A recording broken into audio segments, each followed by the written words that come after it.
volta e na nossa entrevista do dia é claro que a gente vai falar um pouquinho sobre cultura, não é mesmo? E hoje a gente traz aqui Beto Correia, professor de teatro, multiartista, como eu estava falando com ele, né? Que professor de teatro, teatro já dá vazão para ser um multiartista, né? Teatro vai envolvendo um montão de coisa. Mas quem vai contar essa história é claro que é o Beto. Bem-vindo ao programa, Beto. Olá, Cláudia, muito obrigado por esse espaço, né, por estar disponibilizando esse espaço aqui para a gente falar um pouquinho, conversar um pouquinho sobre cultura, sobre as oficinas, divulgar os trabalhos artísticos da cidade. Vamos lá, muito empolgado e feliz. Isso é muito bom, né, gente? A gente aqui tem que trazer mesmo coisa boa, né? O pessoal se inspirar. Quem sabe a gente hoje não inspira aí uma galera. Conta um pouquinho da sua história, né? Quem é Beto Correia? Primeiro, você é daqui de Teresópolis mesmo, veio para cá, como é que começou aí a história? Então, vamos lá, é um pouquinho longa, mas eu vou tentar ser mais sucinto. Eu fui nascido e criado aqui em Teresópolis, morei ali no Vale do Paraíso, pertinho ali do Hospital das Clínicas, morei ali mais de 20 anos. Olha. E em 2005, eu tive uma proposta de trabalho que não tem nada a ver com as artes, no Rio de Janeiro, e a minha irmã morava em Niterói. Aí inicialmente eu fui morar na casa da minha irmã em Niterói e fiquei trabalhando no Rio. E aí nesse período eu me desliguei completamente do teatro. Na verdade eu fui com o intuito assim, eu vou trabalhar lá no Rio, mas vou aproveitar para correr atrás e fazer curso, estudar, mas eu não consegui. Trabalhava pouco tempo que eu tinha. E aí eu fui me afastando, fui pensando em outras coisas e deixei a área artística completamente nula, assim, na minha vida. E aí em 2010 eu tive uma outra oportunidade de morar em Rio das Ostras. Na verdade eu ia ficar lá só 2 anos. Chegando lá, eu lá de bobeira, descobri que tinha uma escola de teatro lá. E eu falei, bom, já vou ter que ficar aqui 2 anos, vou fazer um teatro aí só para voltar e tal, não sei o quê. E aí aquilo reacendeu, assim, de uma forma muito profunda, muito forte. E eu acabei ficando 6 anos em das Ostras, a gente montou um grupo de teatro, a gente criou um ponto de cultura lá, a gente fez muita coisa com esse grupo, produzimos muito. E aí depois o grupo resolveu todo mundo estudar teatro mesmo. Aí a gente foi para a faculdade, hoje eu já sou formado em atuação cênica. E aí dentro da faculdade, e aí a faculdade foi no Rio. Aí eu saí de Rio das Ostras, fui morar no Rio, fiz a faculdade lá. E aí dentro da faculdade eu descobri um lado que eu nem sabia que existia, que era a licenciatura em mim. E aí com muito incentivo dos professores, de amigos, eu acabei me empenhando mais na licenciatura. Eu adoro atuar, sou ator, como você disse, em muitas funções. Eu sou produtor, também gosto de trabalhar com produção. Mas, no momento, o que eu tenho mais me dedicado é a licenciatura. E aí, eu acabei voltando para Teresópolis. Em que sentido? Eu comecei a dar aula na Casa de Cultura como voluntário. Eu queria também experimentar umas pesquisas minhas. Conversei na época, a diretora era a Geórgia, conversei com a Geórgia.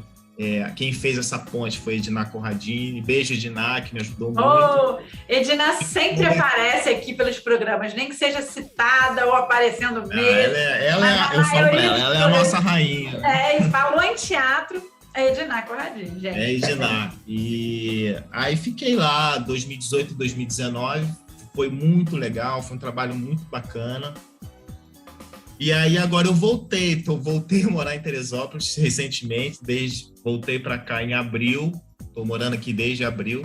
Eu já estava indo e vindo para cá, né, toda semana, então acabou sendo melhor eu me mudar para cá.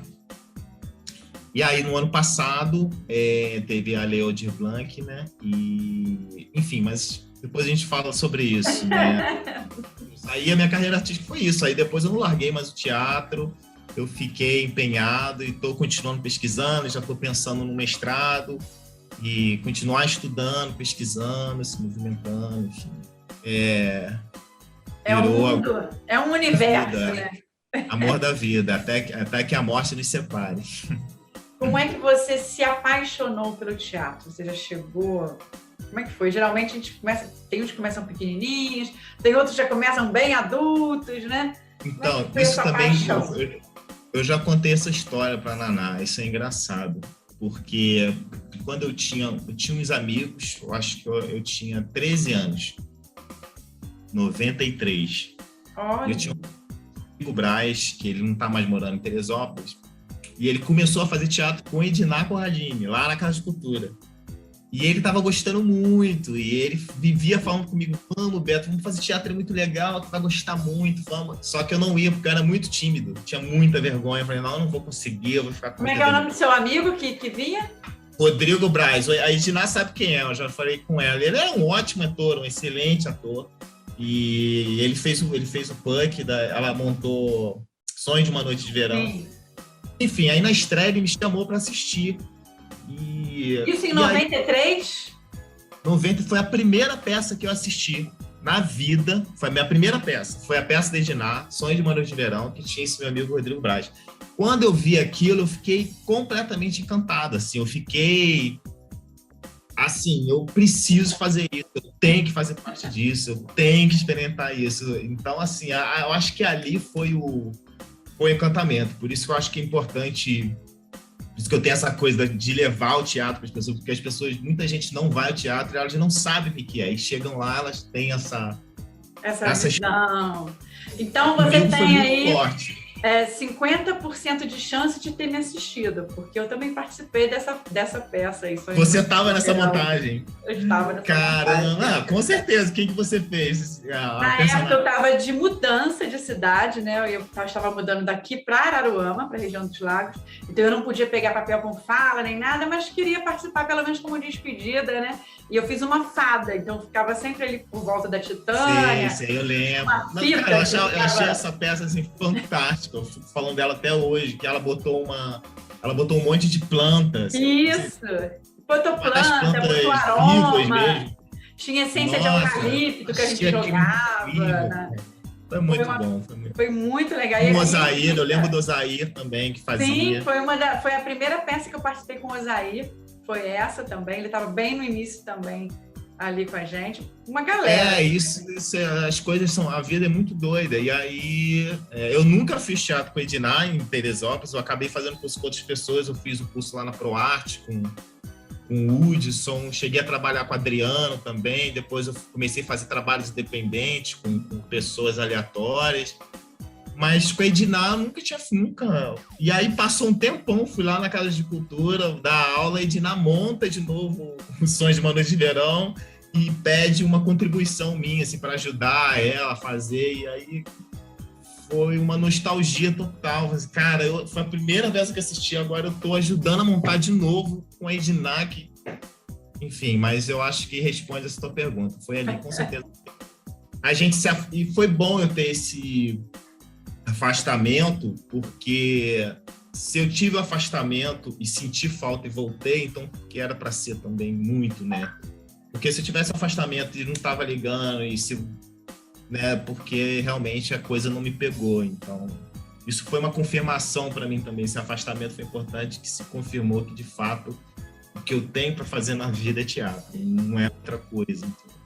E qual foi a maior emoção, né, nos palcos que você viveu até hoje? Difícil, né? Maior emoção. Eu fiz já muita coisa, mas eu vou falar de um trabalho que foi muito bonito. Esse grupo que eu encontrei em Rio das Ostras, né, é um grupo de 5 pessoas. Na verdade, era um professor, eu era aluno de um professor, esse professor resolveu fazer um grupo e ele chamou alguns alunos e alguns amigos, e aí se formou um grupo de 5 pessoas, e a gente foi ficando muito amigo, e a gente só ia para a sala de ensaio e ficava lá ensaiando sem saber o que ia dar, até que veio uma outra pessoa e resolveu escrever o texto, só que ele escrevia a partir do que a gente ensaiava ali, do que a gente experimentava ali na sala de ensaio. E aí foi muito profundo, porque ele estava escrevendo, como a gente praticava coisas nossas, experiências nossas, ele escrevia, o personagem era a gente. Então, assim, eu fazia um personagem que ele era fictício, mas tinha muita coisa minha ali, muita história minha. Então, isso foi muito profundo para mim, vivenciar isso, apresentar esse personagem que tinha tantas questões minhas. Foi muito emotivo, foi emocionante de fato.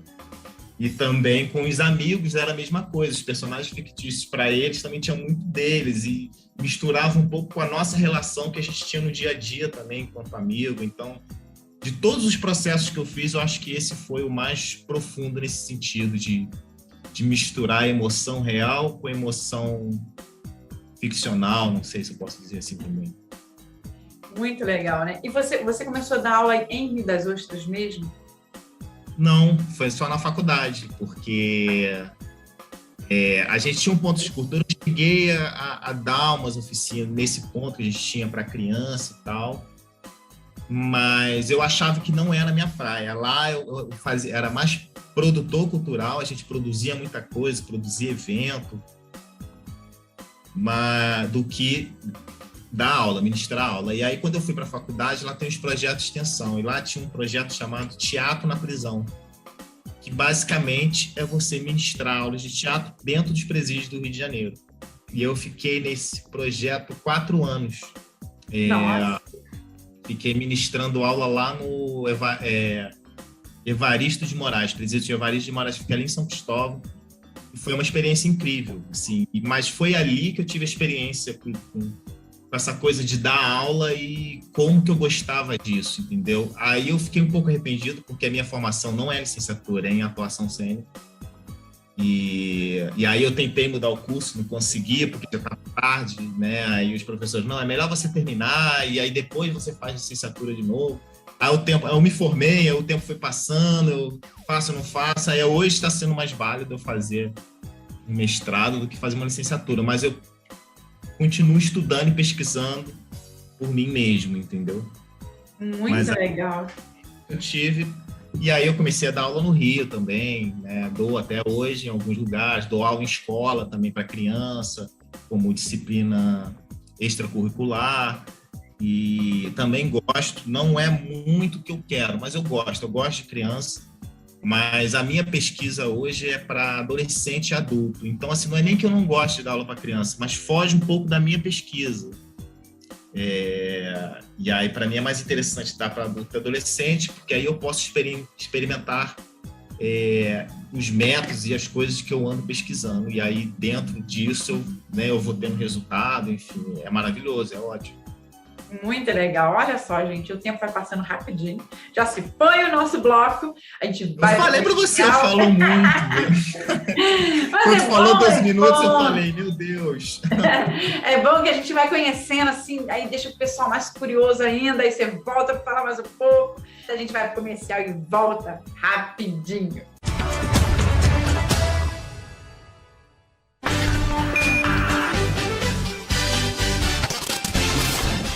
Estamos de volta, rapidinho, a gente volta aqui, a gente está com o Beto Correia num super papo sobre teatro, e olha só, vai que a gente já se encontrou em 1993, olha gente, olha as rugas, mas 50% ou 90% de chance, né? Agora conta para mim essa história de Lei Aldir Blanc, né? Você foi contemplado. Como é que foi para você? Você já tinha participado de editais? Como é que funcionou isso na sua vida? Ainda mais nesse período, né, de pandemia, que tudo teve que parar. Nossa, foi algo salvador, né? Inclusive, eu li uma matéria hoje muito triste, porque estão querendo aprovar a Lei Paulo Gustavo, que vai destinar 4 bilhões para a cultura, para o Brasil inteiro, né? Para distribuir entre os estados e os municípios, e 4 bilhões, ia ser assim, todo ano 4 bilhões destinado, a lei é essa, e vem o ministro da Cultura, diz que não aprova, que acha que é mão mamata, como a Lei Rouanet, não sei o quê, enfim. Ah, meu Deus, é uma pena. Eu acho que é uma pena, eu acho que a Lei Aldir Blanc, ela veio para salvar, era para ter tido outro esse ano, a verdade é essa, né? Porque a gente passou por outro ano com pandemia, outro sem os teatros, os cinemas sem estarem abertos. Então, assim, foi algo muito, muito importante para a gente. Eu achei, particularmente, que a de Teresópolis ela foi muito bem feita, foi muito, muito organizada, porque eu participei tanto do Rio de Janeiro, quanto da de Teresópolis. É claro que eu participei com um proponente diferente, mas eu participei do projeto tanto para o Estado, então eu percebi como foi o processo dos dois, eu olhando de Teresópolis, eu achei muito bom. Arrisco a dizer que é melhor que o do Estado. E foi isso. Teve bastante item, né? Teve bastante edital diferenciado, bastante coisa. Isso, foi bem distribuído, tinha bastante coisa, foi organizado, foi muito bem informado, né? Sempre tinha pessoas lá dentro da prefeitura para tirar as dúvidas. Eles estavam fazendo de tudo para ajudar todos os artistas. Eu percebi que tinha uma preocupação em contemplar o máximo de artistas possíveis da cidade. Enfim, eu achei isso muito, muito bom. Fiquei feliz com isso. Eu já tinha participado de editais assim, eu já tinha participado, sim, com esse grupo de Rio das Ostras. A gente participou de 2 editais. Um era para grupos amadores, que foi do Estado também, mas produzido pela FETAERJ. E teve um outro de Rio das Ostras, próprio de Rio das Ostras Municipal, que a gente participou também.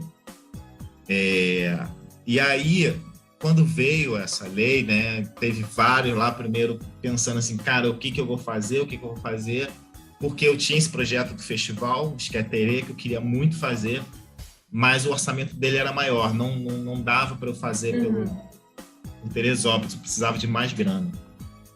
E aí eu escrevi Oficina.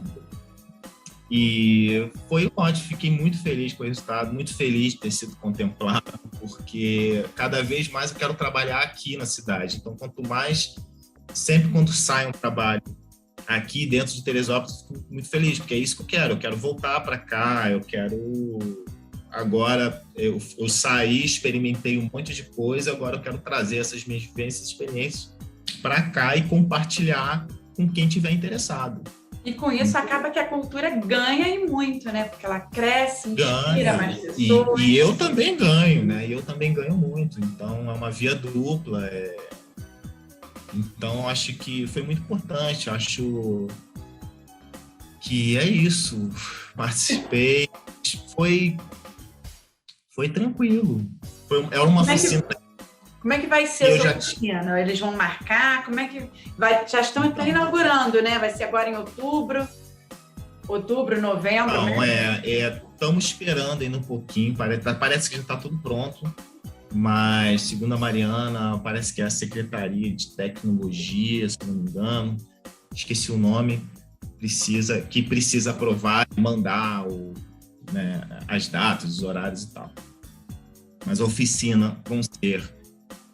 porque, assim, quando eu escrevi a oficina, ela foi o projeto foi desenvolvido para ser online. Então, ia ser uma oficina online. Uhum. Então, ela seria de 2 meses. Porque, como é online, tudo é mais cansativo, tem que ser mais dinâmico. Então, ia ser só 2 horas, um dia por semana. Então, a gente tem uma carga horária de 16 horas nesses 2 meses. Como a gente passou para presencial e também não vai deixar de ser online, depois eu vou explicar mais tarde, ela vai ser presencial e online, eu mudei a carga horária. Então, vão ser 5 domingos, não vão ser 2 meses, vão ser 5 domingos seguidos. Os primeiros 4 domingos vão ser 3 horas por semana, né? 3 horas cada domingo, e o último domingo a gente tem 4 horas. E as datas, a primeira aula está programada para começar no dia 10 de outubro, aí vem os outros, deixa eu pegar minha colinha aqui, peraí. A colinha. Isso é legal que dá tempo do pessoal se data, né? Data a gente não pode errar, então é isso, começa no dia 10, primeiro dia de aula, dia 17, 24, 31, sempre das 14 às 17 horas. Então, de 2 às 5 da tarde, no domingo. E isso, 10, 17, 24 e 31. E como é que será? Mas aí no último domingo, dia 7, aí ela vai 10 às 14, muda o horário. Ah, tá. E o pessoal para se inscrever? Só criança, só adulto? Como é que vai funcionar a faixa etária? Então, para se inscrever a partir de 16 anos. Pode ser qualquer tipo de gente possível, pode ser ator, pode ser um ator, pode ter experiência, não precisa ter experiência, pode ser o que for. Tem que ser de Teresópolis, né, residente de Teresópolis, maior de 16 anos e possuir um celular com câmera, que eu acho que não é difícil, todo mundo tem. Hoje em dia é mais difícil não ter um Requisitos celular são com esses. câmera, né? Os pré-requisitos são esses, basicamente. E a oficina, ela é desenvolvida para tornar o participante mais autônomo da construção de uma cena. O nome da oficina é Laboratório Cênico. E não é nenhum nome original, já tem várias oficinas com esse nome, mas eu gosto desse nome, eu coloquei ele assim mesmo, porque ele me remete a um lugar de pesquisa, de investigação, né? E eu acho que é isso, é trazer esse participante para ele ter uma atenção maior aos sentidos, né? Ao olhar, ao ouvir, ao sentir, ao corpo, ao toque, à observação, e ter umas estratégias de escolha, né? Porque dos recursos que a gente tem para construir uma cena, que é a iluminação, o cenário, o figurino, o que mais? A fotografia, a música. E aí você pega todos esses recursos e escolher o que eu posso usar, o que eu não posso, que música, será que eu uso, será que eu uso essa luz, será que eu vou fazer uma imagem? E aí com o celular, ele já pode começar esse processo de criação nas próprias pesquisas, sei lá, ele está fazendo uma lá e pesquisando alguma coisa no corpo, e se ele quiser ele filma, ou se ele quiser filmar o outro, ele viu o outro fazendo alguma coisa.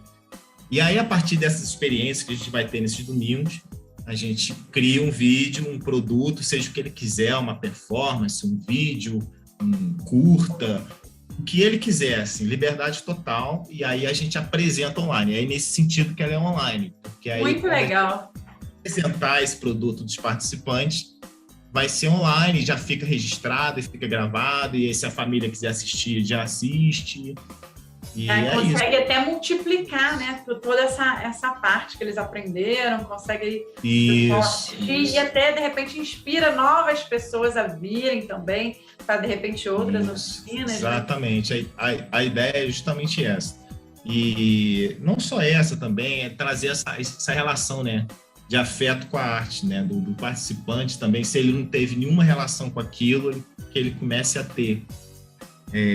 Aprende a valorizar também, né, tomar consciência do que é, porque muita gente ainda tem dúvidas da importância de ser artista, da importância dos artistas. Exatamente. Muita gente, às vezes, joga para um lado que não é bem assim, né, como a gente viu isso, né, nessa pandemia e até antes dela, né, como é importante a conscientização do povo, muito valorizar o artista.